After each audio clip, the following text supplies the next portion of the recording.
Hello everyone, welcome to Eklavya study point and I am Sachin. आज मैं आप सभी को क्लास 11th इंग्लिश से जो आपका चैप्टर है the tale of melon city, इसके मोस्ट इंपॉर्टेंट क्वेश्चंस करवाने वाला हूं फॉर योर फाइनल एग्जाम्स 2025।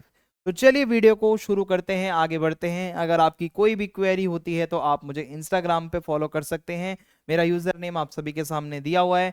और अगर आपको हमारे फ्री पीडीएफ नोट्स को डाउनलोड करना है तो उसके लिए आप हमारा टेलीग्राम चैनल जो है उसको ज्वाइन करें, जो कि है क्लास 11 ESP। यहाँ पे आपको टाइम टू टाइम जो पीडीएफ नोट्स हैं वो मिलते रहेंगे। तो अब हम चलते हैं अपने आज के चैप्टर की तरफ। पहला क्वेश्चन है, why is the poem titled the tale of melon city? इसका टाइटल ये क्यों है? How does it reflect the satirical, ठीक है, satirical and ironic nature of the story? ये tale of melon city, first of all इसका नाम ऐसा क्यों है? तो आइए हम इसको समझने की कोशिश करते हैं। Absurdity of the title. देखो, the title suggest that the city is ruled by a melon. एक ऐसा शहर जिसका रूलर एक मेलन है, लिटरली एक मेलन, समझ रहे हो? और विच इज हाईली अनयूजुअल, जो कि यूजुअल नहीं है। इंसान होता है ना रूलर, तो मेलन थोड़ी होते हैं। एंड रिडिकुलस, रिडिकुलस भी है भाई, ये क्या बकवास है। तो it immediately hints at the satirical and ironic, ये इससे हिंट मिल जाता है, ये थोड़ा आयरनी है, ठीक है। Preparing the reader for a story, एक ऐसी स्टोरी के लिए आप प्रिपेयर रहो जिसमें एक पॉलिटिकल सिस्टम का मजाक बनाया गया है, जो कि आपको पहले ही बता दिया जाता है। सिंबलिज्म ऑफ द मेलन, होता क्या है? The melon symbolises a meaningless and passive ruler. Melon एक सिंबल है एक ऐसे रूलर का जो बहुत पैसिव है, कुछ नहीं करता। Reflecting the idea that the people are indifferent to who governs them, ठीक है। तो it highlights the foolishness of the government. इस चैप्टर में बताया गया है गवर्नमेंट कितनी फूलिश है। फिर rules and traditions are followed blindly without logic. एक ऐसा शहर जहाँ पे अंधविश्वास बहुत ज्यादा है। कोई भी रूल, कोई भी ऐसे मतलब बिना किसी लॉजिक के कुछ भी फॉलो होता रहता है। Satirical and ironic elements in the story. देखो होता क्या है, satire on monarchy and justice system. होता क्या है, द किंग जो रूलर है, जो राजा है, is too eager to appear just. वो चाहता है कि मैं ऐसा लगूं कि हाँ बस मैं ही जस्टिस करता हूँ। विच लेट्स टू इलॉजिकल डिसीजन, जिसकी वजह से वो इलॉजिकल डिसीजंस लेता है। अल्टीमेटली होता क्या है, वो खुद ही अपने पद से हट जाता है। तो the process of finding a new ruler, जब वो हटता है तो एक नया रूलर ढूंढा जाता है। और वो तो और बेकार प्रोसेस है। लोग जो है कहते हैं कि हमारा अगला किंग वो होगा जो सबसे पहले, whoever the first person sees, ठीक है, जो सबसे पहले देखा जाता है। अब ये कैसे, मैं आपको बताता हूँ। देखो, मोकरी ऑफ पब्लिक इंडिफरेंस। होता क्या है, citizens do not care about who rules them. Citizens को फर्क नहीं पड़ता कौन रूलर होगा, बस उनको ये चाहिए हम शांति से जिए। तो when the chosen ruler turns out to be a melon, अगर मान लो रूलर ऐसा आया जो कि एक मेलन था, तो उन्होंने, उन लोगों ने उसको एक्सेप्ट कर लिया विदाउट क्वेश्चनिंग, कि भाई क्वेश्चन भी नहीं किया कि मेलन एक रूलर कैसे होगा। तो इसकी एंडिंग भी बहुत आयरनिक होती है। कैसे? A city ruled by a melon, एक ऐसा शहर जिसका राजा मेलन है, should be chaotic but ironically the people are content. होता क्या है, ये बहुत ज्यादा अगर कोई रूलर इंसान नहीं है तो मन मर्जी से हर कोई कुछ भी करेगा। तो इससे ये रिफ्लेक्ट होता है the irony of leadership, where sometimes a passive ruler is preferred over an active one who creates problems. तो अगर एक एक्टिव रूलर है, वो प्रॉब्लम क्रिएट कर रहा है, तो लोग ऐसे रूलर को भी चुन सकते हैं जो बहुत पैसिव हो, जो कुछ भी ना करता हो, बस पड़ा रहता हो, लोग खुश रहें। तो ऐसा भी इसमें बताया गया है। How does the king's sense of justice led to absurd consequences, provide examples from the poem. जो किंग चाहता है जस्टिस करना, वो कभी कभी क्यों लॉजिक से परे हो जाता है, देखो बताता हूँ। The king in the tale of melon city is portrayed as an overly just and fair ruler. इसको बहुत ज्यादा अच्छा रूलर बताया गया है, जो न्याय यही करता है बस। तो बट वो ब्लाइंडली कुछ भी फॉलो कर लेता है, कमिटेड रहता है जस्टिस के लिए, इलॉजिकल चीजें भी कर देता है। तो instead of making rational decisions, rational decision तो वो नहीं लेता, जबकि वो फॉलो करता है जस्टिस को ही सिर्फ, ठीक है। वो फुलिश भी है बहुत ज्यादा। इससे क्या है, एक ऐसा इवेंट की चैन बनती जाती है जो बहुत रिडिकुलस चीजें होती हैं उसके सिटी में, और एट द एंड वो खुद भी राजा नहीं रहता। सबसे पहला इवेंट है द फॉल्टी आर्क इंसिडेंट। होता क्या है, the king orders an arch to be built but is displeased with its construction. एक आर्क बनाया जाना है एंट्री में, ऐसा इस तरीके का सिटी में जो भी आएगा, लेकिन होता क्या, वो खुश नहीं होता उससे। He declares that the chief of the builders must be hanged for the mistake। उसमें कोई मिस्टेक हो जाती है, वो कहता है जिसने ये बनाया है ना, वो उसको मैं फांसी पे लटका दूंगा। तो the chief blames the workman. अब वो चीफ आता है, वो कहता है मेरी गलती नहीं है, मेरे मजदूरों ने बनाया था, उनको करो आगे। Who then blame the masons, who in turn blame the architect। भाई जो वर्कमैन है वो कहते हैं हमारी गलती नहीं है, जो मैसन्स है उनकी गलती है। फिर वो मैसन्स कहते हैं कि आर्किटेक्ट की गलती है, उसने हमें ऐसा बताया है बनाने के लिए। अल्टीमेटली ये जो ब्लेम करते करते करते करते राजा पे ही ब्लेम आ गया। समझ रहे हो, जिसने बोला था वो डिजाइन को अप्रूव किया था। समझ रहे भाई, राजा का फैसला राजा पे ही भारी पड़ गया। तो किंग का खुद का एग्जीक्यूशन हो जाता है। The king wanting to uphold absolute justice, जो न्याय करने के लिए जाना जाता था, वो कहता है कि हाँ भाई मैं गिल्टी हूँ, मुझे ही टांग दो। समझ रहे हो भाई, इतना बेवकूफ राजा। फिर क्या, instead of using common sense नहीं करता वो एक्सेप्ट कर लेता है पनिशमेंट। तो ये क्या है, जस्टिस ऐसा कि मूर्खता की हद पार, खुद को ही फांसी पर लटका दिया खुद के ही डिसीजन में। तो इसको कहते हैं पागलपंती। The selection of new king. अब जब वो राजा मर गया, फांसी पे लटका दिया, अब नया रूलर आना था। फिर बोला गया जो मिनिस्टर्स थे उन्होंने एक मीनिंगलेस ट्रेडिशन को फॉलो किया, बहुत पुराना रिवाज था, कि decide that the first person who passes by the city gate will name the new king. वो पहला बंदा जो सिटी के गेट से पास होगा वही राजा बनेगा। तो एक foolish man when asked who should be the next king randomly says a melon because it is his usual response to question. भाई एक बंदा जो पागल सा था, ठीक है, वो मतलब होगा क्या, जो भी पहला बंदा वहां से निकलता था वो बताएगा कि राजा कौन बनेगा। तो एक पागल बंदा निकला जो हमेशा मेलन मेलन करता रहता था। तो अब जब वो बंदा मेलन मेलन करता रहता था तो उसी से पूछा गया कि भाई तू बता कि अब राजा किसको बनाया जाए। तो उसने बोला कि एक मेलन को राजा बना दो। ठीक है, अब मेलन को थोड़ी ना राजा बनाया जाता है, बट ये एक अंधा नियम फॉलो हो रहा था। तो ऐसे में एक मेलन को राजा बना दिया गया और द रूल ऑफ मेलन। फिर वो जो मिनिस्टर्स हैं भाई, उनको वो इलॉजिकल रूल फॉलो तो करना था जो ट्रेडिशन चला आ रहा है। तो वो क्या करते हैं कि एक मेलन के ऊपर ही वो एक ताज पहना देते हैं और कहते हैं ये मेलन ही हमारा अब किंग होगा और हमें इसको मानना पड़ेगा। तो the people of the city, जो भी शहर के लोग हैं, वो एक भी बार सवाल नहीं उठाते कि आखिर एक मेलन को राजा क्यों बनाया गया, क्योंकि उनको चाहिए था कि दे वैल्यू पीस, उनको बस शांति चाहिए। ठीक है, लीडरशिप कैसी भी हो उनको फर्क नहीं पड़ता, लोगों को चाहिए था बस शांति रहे। तो दे आर हैप्पी, वो खुश हैं बहुत ज्यादा, as long as the ruler does not interfere in their life. जो राजा है बस उनकी लाइफ में इंटरफेयर ना करे, लोग जो है वो उससे खुश रहेंगे, चाहे वो एक मेलन फ्रूट ही क्यों ना हो। उन्होंने उसको भी एक्सेप्ट कर लिया as their ruler. Next question है, how do the crowd and the ministers react to the king's actions, what does this tell us about political leadership and public opinion. जो लोग हैं, ठीक है, वो कैसे रिएक्ट करते हैं, हाउ डू द क्राउड, ठीक है, जो लोग हैं वहां के, एंड द मिनिस्टर्स, और जो उसके राजा के खुद के मिनिस्टर हैं, वो राजा के जो भी एक्शंस होते थे, जो राजा जो डिसीजंस लेता था उस पे वो क्या रिएक्शन दिया करते थे, आइए समझते हैं। सबसे पहला है रिएक्शन ऑफ द क्राउड।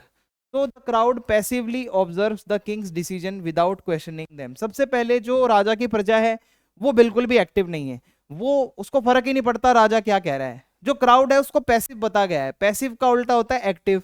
अब अगर कोई क्राउड और जनता एक्टिव होगी तो वो राजा से सवाल करेगी, लेकिन जनता है यहाँ पे passive. When the king orders someone to be hanged, they simply watch the blame shifting from one person to another। अब राजा ने जब बोला था कि ये जिसने भी गलती करी है उसको मैं फांसी पे लटका दूंगा, अब लोगों ने एक दूसरे पे ब्लेम डालना शुरू कर दिया। ठीक है, जो मेन उसका चीफ था वो कहता है मेरे मजदूरों की गलती है, मजदूर कहते हैं आर्किटेक्ट की गलती है, आर्किटेक्ट कहता है राजा की गलती है, भाई उसी ने डिजाइन पास किया था। अब एट द एंड राजा का ही जो ऑर्डर था वो उस पे ही भारी पड़ गया और राजा ने भी बिना कुछ कॉमन सेंस के खुद को ही फांसी पर लटका दिया। तो even when the king himself is declared guilty, वो खुद को डिक्लेयर कर देता है गिल्टी, होता क्या है, क्राउड एक बारी भी नहीं प्रोटेस्ट करती कि ऐसा क्यों हो रहा है, या वो एकदम झटका लगता है ना जो शॉक एक्सप्रेस करना, वो भी कुछ नहीं होता ऐसा। So when a melon is chosen as the new ruler, एक मेलन को एक रूलर बना दिया जाता है, लोग उसको एक्सेप्ट कर लेते हैं विदाउट एनी हेजिटेशन। ठीक है, तो ये बताया गया है कि जो जनता है वो भी पैसिव है, जो राजा था वो भी इसी तरीके का था। अब इसके मिनिस्टर्स जो थे राजा के, वो क्या रिएक्शन देते हैं, the ministers follow traditions blindly, अब ये भी ब्लाइंडली फॉलो कर रहे हैं ट्रेडिशंस को, ठीक है। अब क्योंकि एक रूलर मर गया, तो अगला जो न्यू रूलर होगा उसको कैसे चूज करना है, उसके लिए भी एक ट्रेडिशन चला आ रहा था कि जो सिटी का गेट होता है ना, एंट्री वाला, वहां से एंट्री जो लेगा वो पहला इंसान बताएगा कि अगला रूलर किसको बनाना है। तो वो इंसान ने बोल दिया एक मेलन को बना दो रूलर, ठीक है, और इन मिनिस्टर लोगों ने मान भी लिया। और they do not challenge the Kings absurd decisions, और अगर इनका राजा भी पुराना वाला अगर कोई गलत डिसीजन लेता था, मिनिस्टर लोग एक बार भी नहीं बोलते थे कि आपने गलत डिसीजन लिया है। Even when he sentences himself to death, यहां तक कि जब राजा ने खुद को बोल दिया मैं फांसी पे लटकाने वाला हूं, तभी भी उसके मिनिस्टर्स ने कुछ नहीं बोला। तो आफ्टर द किंग्स एग्जीक्यूशन, जब राजा खत्म हो जाता है, तो उसके बाद वो एक इलॉजिकल मेथड यूज करते हैं जो मैंने आपको बताया भी था, कि रैंडमली किसी भी पर्सन से पूछ लिया आते हुए, जिसने पहले एंट्री ली कि बता दो कौन राजा बनेगा। तो एक वो पागल आदमी था, फूल जिसको कहते हैं हम, ठीक है, फूलिश पीपल। तो वो क्या कहता है कि एक मेलन जो होता है ना उसको रूलर बना दो, इमीडिएटली वो मान लेते हैं उसकी बात को और राजा की गद्दी पे एक मेलन को रख देते हैं। तो इससे ये पता चल रहा है कि क्राउड का भी एक्टिव होना बहुत जरूरी है, और थोड़ा किंग जो होते हैं उनको भी कॉमन सेंस लगानी चाहिए। तो what this tell us about political leadership and public opinion. तो देखो, पहली चीज है यहाँ पे blind obedience to authority. The ministers, जो जितने भी मिनिस्टर हैं वो ब्लाइंडली फॉलो कर रहे हैं अथॉरिटी यानी कि किंग को, वो एक बार भी उसको बोल नहीं रहे कि आप राजा जी गलत कर रहे हो, ठीक है, कि वो कितने भी डिसीजंस गलत हो। इससे ये चीज हाईलाइट होती है कि how unquestioning obedience in a political system, एक ऐसा पॉलिटिकल सिस्टम जहां पे सवाल नहीं किए जाते, वहां पे कॉन्सिक्वेंसेस हमेशा ऐसे ही आते हैं गलत, ठीक है। दूसरा है एपैथी ऑफ द पब्लिक, जो लोग हैं दे डू नॉट केयर कि कौन रूलर होगा, उनको एक ही चीज चाहिए, हमें बस पीस चाहिए, हमें कोई डिस्टर्ब ना करे, इंटरफेयर मत करो, चाहे एक मेलन को ही रूलर बना दो। So their acceptance of a melon as a ruler, आप अगर देखोगे कि लोग भी चाहते तो कह सकते थे कि भाई एक मेलन थोड़ी ना रूलर बन सकता है, लेकिन इन्होंने एक्सेप्ट कर लिया एक मेलन को। इससे पता चलता है जो सिटीजन्स हैं उनका पार्टिसिपेशन बहुत ज्यादा जरूरी है गवर्नमेंट में। अगर वो ऐसे किसी भी पैसिव बंदे को जो एक्टिव ही ना हो और उसको मान ले अपना रूलर, तो ये बहुत ही गलत हो सकता है। पॉलिटिकल सटायर ऑन लीडरशिप, इसका मतलब है ये स्टोरी एक मजाक है, एक मोकरी है, ठीक है, कि भाई कैसे जो रूलर्स होते हैं इनएफिशिएंट रूलर, जो कि ऐसे मीनिंगलेस ट्रेडिशंस फॉलो करते हैं, असली में गवर्नेंस का मतलब ही नहीं जानते हैं, ऐसे लोगों को दूर रखना चाहिए। It also suggest that in some political systems rulers are chosen through random and illogical means, यानी कि कुछ पहले के जमाने में ऐसे पॉलिटिकल सिस्टम हुआ करते थे जहां पे रूलर्स को रैंडमली चुन लिया जाता था, जैसे कि एक मेलन को रूलर चुन लिया गया इस स्टोरी के अंदर। How is the custom of choosing a king depicted as absurd, क्यों एक राजा को चुनने का जो पूरा कस्टम था उसको गलत बताया गया। What does this reveal about the nature of governance in melon city, ठीक है। तो आइए इसको समझते हैं। तो देखो, मैंने आपको पीछे प्रोसेस समझा दिया है। ये क्वेश्चन जो है अलग अलग लैंग्वेज में आता है, कहानी वही है, घुमा घुमा के आपसे पूछेगा, तो आप सिलेक्शन का प्रोसेस बता दोगे, ठीक है। फिर उसके बाद दूसरी हेडिंग में ये बताया गया है कि जो वो फूल पर्सन है, पागल, वो क्या बोलता है, जो सबसे पहले एंट्री लेने वाला पर्सन वही था, उसको पता ही नहीं है कि एक क्वेश्चन जो उससे पूछा गया था कि रूलर किसको बनाना है, उसको मतलब ही नहीं पता रूलर का, उसने कह दिया मेलन, और उन लोगों ने मान भी लिया रैंडमली जो उसने बोला। तो ये चीज इसके अंदर बताई गई है, ये कस्टम बहुत ज्यादा खराब था। फिर है blind obedience to the custom, जो मिनिस्टर हैं वो ब्लाइंडली इसको फॉलो भी करते हैं, कोई ऑब्जेक्शन नहीं करता, और जो जनता है, जो पब्लिक है, वो भी ऑब्जेक्शन नहीं करती। तो ये बहुत गलत चीजें हैं। What this reveals about governance in melon city, तो ये जो मेलन सिटी है, ये जो पूरा शहर है, इसमें ये सब बातें पढ़ने के बाद आपको क्या समझ आता है, इसमें यह समझ आता है कि वो लोग लॉजिक से ज्यादा अपने रिचुअल्स और ट्रेडिशन को ऊपर रखते थे। उनको लॉजिक से मतलब नहीं है, उनको कॉमन सेंस से मतलब है ही नहीं, बिल्कुल पुराने कस्टम्स फॉलो कर रहे हैं, चाहे रिजल्ट कितने भी रिडिकुलस हो उनको फर्क नहीं पड़ता। फिर है पब्लिक एपेथी, लोगों को भी मतलब नहीं है कोई भी, ठीक है, जो लोग हैं वो मतलब दे डू नॉट केयर, ये मैंने आपको पीछे भी बताया था। तो ये चीज हमें रिवील यहाँ पे होती हुई दिखती है। Their only concern is that king should not interfere, ये भी मैंने आपको पीछे बताया है कि भाई उनको इतना ही चाहिए डेली लाइफ में, जो किंग है वो इंटरफेयर ना करे, ठीक है। तो ये सब चीजें हैं। Satire on leadership and political system. तो कहीं ना कहीं ये जो हमारा चैप्टर है ये बताता है कि how leaders are sometime chosen through illogical means, कि कभी कभी कुछ जगहों पर ऐसा होता था कि रूलर्स को, ठीक है, ऐसी गलत तरीके से, एक इलॉजिकल तरीकों से चुना जाता था जो बहुत गलत था। तो it suggest that governance can be symbolic and meaningless where rulers exist only in the name. जहां सिर्फ नाम का रूलर होता है वहां गवर्नेंस कभी भी अच्छे से नहीं चल सकती, ये हमें इस स्टोरी से पता चलता है।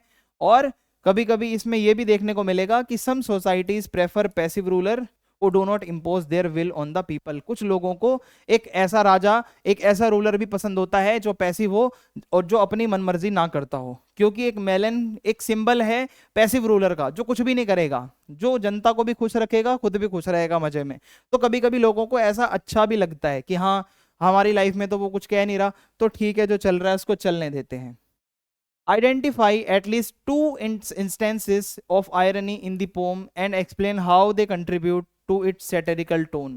अब वापस से मैंने आपको स्टोरी का कंक्लूजन तो पूरा बता दिया है, ये क्वेश्चन घुमाता रहेगा। अब आपसे दो ऐसे एग्जाम्पल पूछ रहा है जिससे पता चलता है कि बहुत ही आयरनी है, यानी कि जो बहुत ही अजीब सी विडंबना कुछ हो रही है। कैसे, देखो, सबसे पहले तो जो किंग है उसका एग्जीक्यूशन कैसे हुआ। अब किंग के बारे में हमने पढ़ा था, बहुत ज्यादा जस्टिस को वो मानता था, अपनी बातों को लेके, बहुत कमिटमेंट को लेके वो सीरियस रहता था। तो आपको पता है जो राजा है, जब जो द किंग है, वो हमेशा कोशिश करता था जस्ट रहने की। जस्ट का मतलब होता है न्याय प्रिय, जो हमेशा न्याय में विश्वास रखता है। और वो एंड अप होता है खुद को ही मार देता है। उसका जो अंत ऐसा होता है कि वो अपने ही जस्टिस के जाल में फंस जाता है और खुद फांसी पे लटकता है। Initially he punish the chief of builders. पहले तो जो भी वो बिल्डर थे जो उस चीज को बना रहे थे, गेट को, तो वो उनको बुलाता है, कहता है मैं तुम्हें पनिशमेंट दूंगा कि तुमने ये फॉल्ट क्यों किया बनाने में। But the blame keeps shifting from the workman. फिर उसके बाद वो कहते हैं, जितने भी मजदूर थे वो कहते हैं हमारी गलती नहीं है, आर्किटेक्ट की गलती है। बाद में आर्किटेक्ट कहता है कि राजा तुम्हारी ही गलती है। तो वो अपनी पावर को यूज करता तो वो बच सकता था, अगर उसमें दिमाग होता कि भाई नहीं, तुम मेरे पे कैसे कह रहे हो, ये तुम्हारी गलती है। बट वो तो इलॉजिकल चीजें फॉलो करते हुए अपने आप को ही फांसी पे लटका देता है। तो समझ लो राजा कैसा था। फिर है इसका सैटिरिकल इम्पैक्ट क्या पड़ता है। देखो, ये मजाक है एक तरीके से उन लीडर्स के ऊपर जो ब्लाइंडली फॉलो करते हैं किसी भी रूल को, और ये एक्सपोज करता है कि जस्टिस सिस्टम ऐसा भी नहीं होना चाहिए कि उसका कोई मीनिंग ही ना हो। मीनिंगलेस जस्टिस का कोई मतलब नहीं बनता, आप सोच समझ कर जस्टिस करें। ठीक है, पहला तो किंग का एग्जीक्यूशन हो जाएगा इंस्टेंस। दूसरा इंस्टेंस है, अब जब किंग मर गया तो उसका जो सिलेक्शन प्रोसेस है। तो I have already explain that selection process, ठीक है, पीछे वाले क्वेश्चंस में वो आप लिख देंगे। और इसका इम्पैक्ट क्या पड़ता है, तो देखो, ये जो पॉलिटिकल सिस्टम है जो इसमें बताया गया है, जहां लीडर्स को ऐसे चूज किया जा रहा है जहां पे कोई मीनिंग ही नहीं है, किसी के रैंडम से भी पूछ के और ऐसे किसी को भी लीडर बना दिया जा रहा है, लोगों को मतलब नहीं है और लोग बिल्कुल भी ऑब्जेक्शन नहीं उठा रहे हैं। तो इससे लगता है कि लोगों को भी इंटरेस्ट नहीं है, जो पब्लिक है उनका भी ओपिनियन मैटर करता है, बट लोग अपने ओपिनियन दे ही नहीं रहे हैं ना। तो ऐसा होगा तो वहां डिस्ट्रक्शन ही डिस्ट्रक्शन होगा। तो इसी के साथ ये क्वेश्चन आंसर्स खत्म होते हैं। चैनल सब्सक्राइब कर दें, वीडियो अच्छी लगी है तो लाइक करें, अपना फीडबैक लिखें, दोस्तों के साथ वीडियो को शेयर करें। जय हिंद, जय भारत।